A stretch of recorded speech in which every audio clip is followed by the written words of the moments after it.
Hello नमस्कार सभी को, जय हिंद, वंदे मातरम। दोस्तों कैसे हैं आप सभी लोग? आशा करता हूं कि आप सभी अच्छे होंगे और बिल्कुल ही मस्त होंगे। दोस्तों आज हम लोग इस वीडियो के माध्यम से सामान्य ज्ञान का टॉप 50 क्वेश्चंस का प्रैक्टिस करने वाले हैं।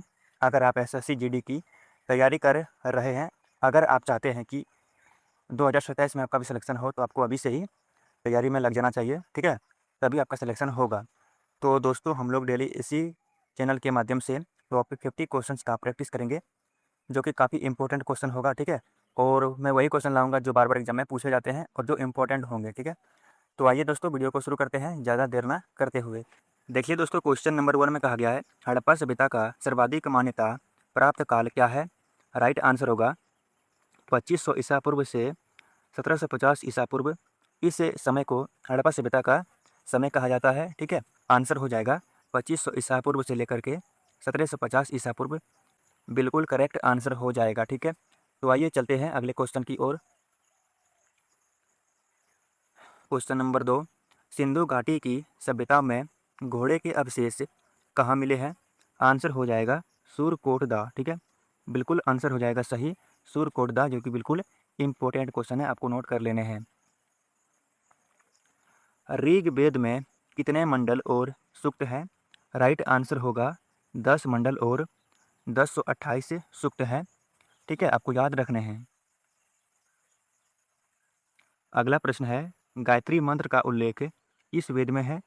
बिल्कुल करेक्ट आंसर होगा ऋग्वेद के तीसरे मंडल में है, ठीक है? ये क्वेश्चन बार बार एग्जाम में पूछे जाते हैं, इसको आपको वीवीआई कर लेना है, नोट कर लेना है, ठीक है? दोस्तों क्वेश्चन नंबर 5 में कहा गया है, सत्यमेव जयते कहाँ से लिया गया है? आंसर हो जाएगा मुंडकोपनिषद, ठीक है? हमारा अगला क्वेश्चन है, प्रथम बौद्ध संगीति कहाँ आयोजित की गई थी? मोस्ट इंपॉर्टेंट क्वेश्चन है। राइट आंसर हो जाएगा राजगृह अजात शत्रु के शासनकाल में। कभी कभी एग्जाम में ये भी पूछ लिया जाता है कि किसके काल में प्रथम बौद्ध संगीति हुआ था, तो आपको बता देना है अजात शत्रु के शासनकाल में, ठीक है? प्रथम बौद्ध संगीति का आयोजन किया गया था।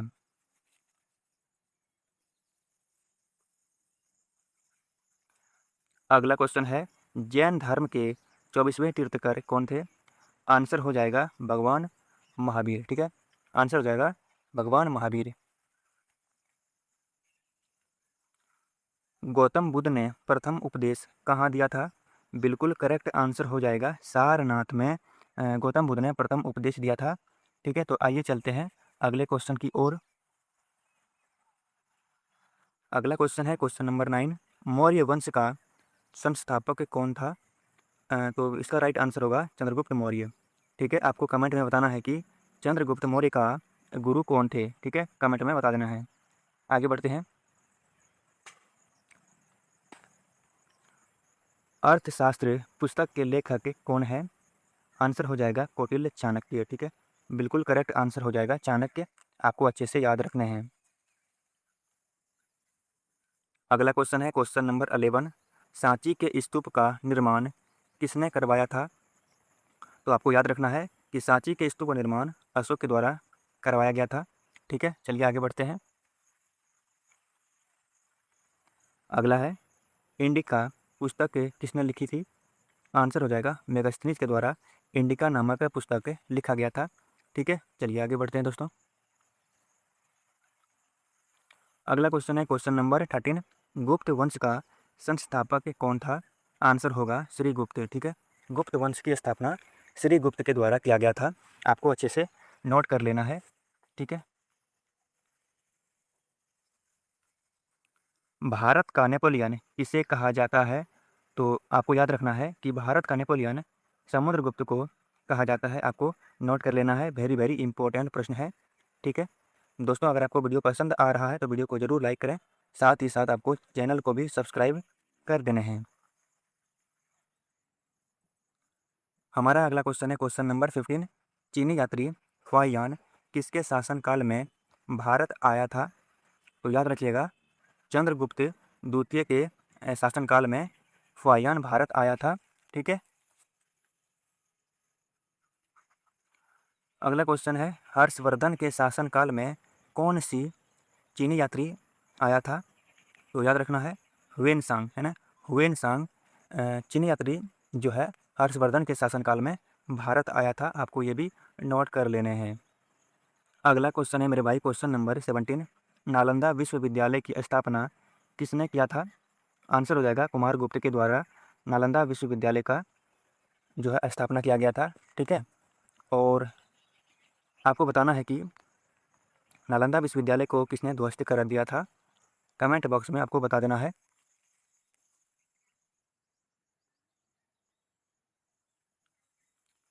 अंकुरवाट का मंदिर कहाँ स्थित है? मोस्ट इम्पोर्टेंट क्वेश्चन है।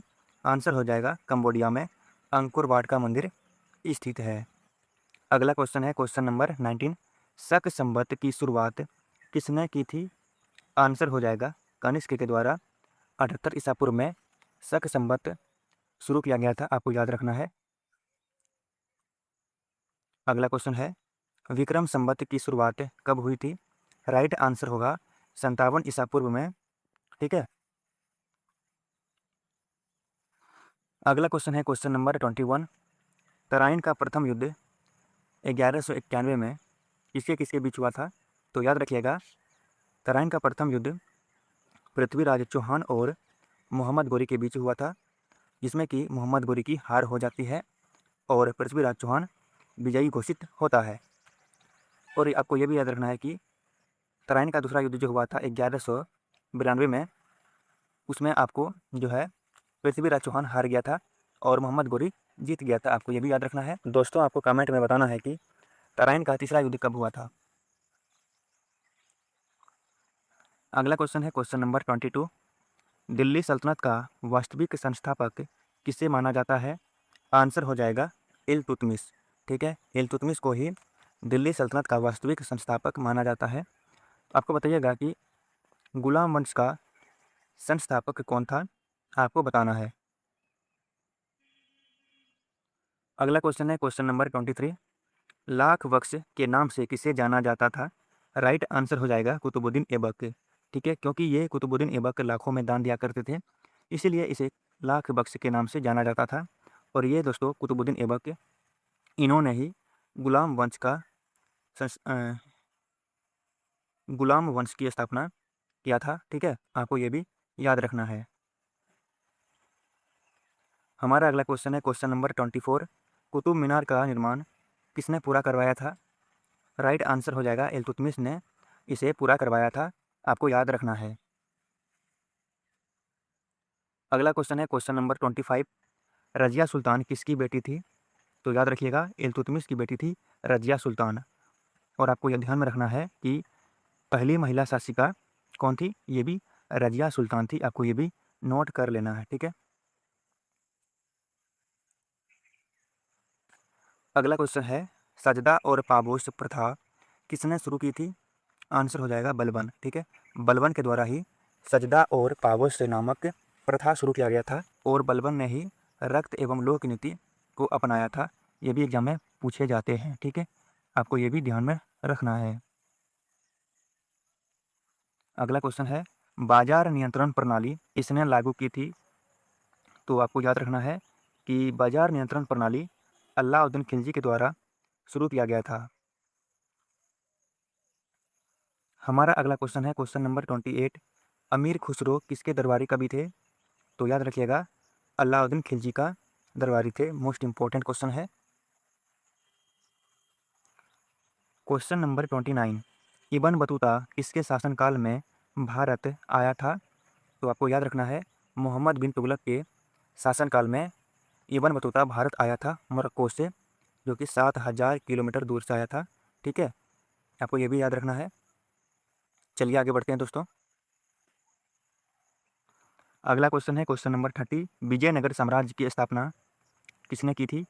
तो याद रखिएगा इसका आंसर हो जाएगा हरिहर एवं बुक्का, जो कि 1336 ईस्वी में विजयनगर साम्राज्य की स्थापना किया था मोहम्मद बिन तुगलक के शासनकाल में। ठीक है, उनसे अलग होकर के इन्होंने विजयनगर साम्राज्य की स्थापना किया था। अगला क्वेश्चन है पानीपत का प्रथम युद्ध 1526 में किसके किसके बीच हुआ था? तो इसका आंसर हो जाएगा बाबर और इब्राहिम लोदी के बीच हुआ था, जिसमें कि इब्राहिम लोदी की हार हो जाती है और बाबर की जीत हो जाती है, जिसके बाद बाबर ने मुगल वंश की स्थापना कर देता है। आपको यह भी पॉइंट याद रखने हैं। हुमायूं नामा की रचना किसने की थी? आंसर हो जाएगा गुलबदन बेगम, जो कि हुमायूं की बहन थी। इन्होंने ही हुमायूं नामा पुस्तक की रचना की थी। अगला क्वेश्चन है क्वेश्चन नंबर 33। शेर शाह सूरी का मकबरा कहाँ स्थित है? तो याद रखिएगा सासाराम बिहार में शेर शाह सूरी का मकबरा स्थित है। आपको यह भी ध्यान रखना है। दोस्तों हमारा अगला क्वेश्चन है क्वेश्चन नंबर 34। हल्दी घाटी का युद्ध 1576 से किसके किसके बीच हुआ था? तो याद रखना है इसका आंसर होगा अकबर और महाराणा प्रताप के बीच। ठीक है, और अकबर सेना के नेतृत्व मान सिंह द्वारा किया गया था। तो आपको ये भी याद रखना है। हमारा अगला क्वेश्चन है दीन ए इलाही धर्म किसने शुरू किया था? तो आंसर हो जाएगा अकबर के द्वारा दीन ए इलाही धर्म शुरू किया गया था। आपको ये भी याद रखना है। फतेहपुर सिकरी में बुलंद दरवाज़ा किसने बनवाया? तो मोस्ट इंपॉर्टेंट क्वेश्चन है दोस्तों, इसका आंसर हो जाएगा अकबर के द्वारा फतेहपुर सिकरी में बुलंद दरवाज़ा बनवाया गया था। अगला क्वेश्चन है क्वेश्चन नंबर 37। सिखों के 5वें गुरु अर्जुन देव को फांसी किसने दी थी? तो राइट आंसर होगा जहांगीर। ठीक है, जहांगीर के द्वारा ही गुरु अर्जुन देव को फांसी की सज़ा दिया गया था। और जहांगीर का बचपन का नाम क्या था? आपको याद रखना है सलीम। ठीक है, सलीम आपको याद रखना है, जहांगीर का बचपन का नाम था। ये भी कई बार एग्जाम में पूछ लिए जाते हैं, जो कि अकबर का पुत्र था। चित्रकला का स्वर्ण युग किस काल को कहा जाता है? राइट आंसर होगा जहांगीर। ताजमहल का वास्तुकार कौन था? मोस्ट इंपॉर्टेंट क्वेश्चन है, इसको नोट कर लेना है। ठीक है, तो राइट आंसर होगा उस्ताद अहमद लाहौरी। ठीक है, काफ़ी बार एग्जाम में पूछे भी जा चुके हैं। तो राइट आंसर हो जाएगा उस्ताद अहमद लाहौरी ताजमहल के वास्तुकार थे। हमारा अगला क्वेश्चन है क्वेश्चन नंबर 40। जिंदा पीर किसे कहा जाता था? आंसर होगा औरंगजेब। ठीक है, औरंगजेब को ही जिंदा पीर के नाम से जाना जाता था। हमारा अगला क्वेश्चन है question number 41। Vasco D gamma Bharat कब पहुंचा था? आंसर हो जाएगा 1498 में कालीकट बंदरगाह पर। ठीक है, आपको याद रखना है। बक्सर का युद्ध कब हुआ था? आंसर होगा 1764 में। किसके किसके बीच हुआ था और ये कहाँ हुआ था? आपको कमेंट में बताना है। सहायक संधि किसने शुरू की थी? राइट आंसर होगा लॉर्ड बेलेजली। ठीक है, लॉर्ड बेलेजली के द्वारा ही सहायक संधि शुरू किया गया था। और ये दोस्तों का हाल फिलहाल में एसएससी जीडी के एग्जाम में पूछा गया क्वेश्चन है। हमारा अगला क्वेश्चन है क्वेश्चन नंबर 44। 1857 के विद्रोह के समय भारत का गवर्नर जनरल कौन था? तो याद रखिएगा लॉर्ड कैनिंग। ठीक है, लॉर्ड कैनिंग 1857 में जो विद्रोह हुआ था उस समय भारत का गवर्नर जनरल था लॉर्ड कैनिंग। और ये भी क्वेश्चन एसएससी जीडी के एग्जाम में पूछा गया क्वेश्चन है, तो आपको याद रखना है। ठीक है, चलिए आगे बढ़ते हैं। अगला क्वेश्चन है क्वेश्चन नंबर 45। आर्य समाज की स्थापना किसने की थी? तो याद रखिएगा इसका आंसर होगा स्वामी दयानंद सरस्वती के द्वारा ही आर्य समाज की स्थापना किया गया था। और आपको याद रखना है कि इसकी स्थापना 1897 में किया गया था। थोड़ा सा डाउट लग रहा है दोस्तों कब किया गया था, आपको कमेंट में बताना है। ठीक है, अगला क्वेश्चन है क्वेश्चन नंबर 46। भारतीय राष्ट्रीय कांग्रेस की स्थापना कब हुई थी? तो याद रखना है इसका आंसर हो जाएगा 1885 में भारतीय राष्ट्रीय कांग्रेस का स्थापना हुआ था। और इसके पहले अध्यक्ष कौन थे? ए ओ हयूम। ठीक है, आपको याद रखना है ए ओ हयूम इसके पहले अध्यक्ष थे। और आपको ये भी बताना है कि कांग्रेस का पहला अधिवेशन कहाँ हुआ था, कमेंट में बता देना है। Question number 47। बंगाल का विभाजन 1905 में किसके समय हुआ था? तो आंसर हो जाएगा लॉर्ड कर्जन। ठीक है, लॉर्ड कर्जन के शासनकाल में ही बंगाल विभाजन हुआ था 1905 में। ठीक है, आपको याद रखना है। अगला क्वेश्चन है क्वेश्चन नंबर 48। स्वराज मेरा जन्मसिद्ध अधिकार है किसने कहा था? आंसर हो जाएगा बाल गंगाधर तिलक। ठीक है, बाल गंगाधर तिलक के द्वारा ही कहा गया था कि स्वराज मेरा जन्मसिद्ध अधिकार है, मैं इसे लेकर रहूँगा। ये कथन बाल गंगाधर तिलक के द्वारा कहा गया था, जो कि मोस्ट इंपॉर्टेंट क्वेश्चन है, आपको नोट कर लेने हैं। चलिए आगे बढ़ते हैं। अगला क्वेश्चन है क्वेश्चन नंबर 49। गदर पार्टी की स्थापना किसने की थी? तो करेक्ट आंसर हो जाएगा लाला हरदयाल। ठीक है, लाला हरदयाल के द्वारा ही 1913 में गदर पार्टी की स्थापना किया गया था। तो आपको ये भी पॉइंट याद रखने हैं। ठीक है, तो चलिए दोस्तों हम लोग आज का आखिरी क्वेश्चन को सॉल्व करते हैं। अगला क्वेश्चन है क्वेश्चन नंबर 50। चंपारण सत्याग्रह कब हुआ था? तो मोस्ट इंपॉर्टेंट क्वेश्चन है, आंसर हो जाएगा 1917 में चंपारण सत्याग्रह हुआ था। ठीक है, तो दोस्तों आपको आज का वीडियो कैसा लगा? अगर अच्छा लगा हो तो वीडियो को लाइक करना है और साथ ही साथ आपको इस चैनल को भी सब्सक्राइब कर देने हैं। ठीक है, तो मिलते हैं अगले वीडियो में एक नए कंटेंट के साथ। तब तक के लिए जय हिंद, जय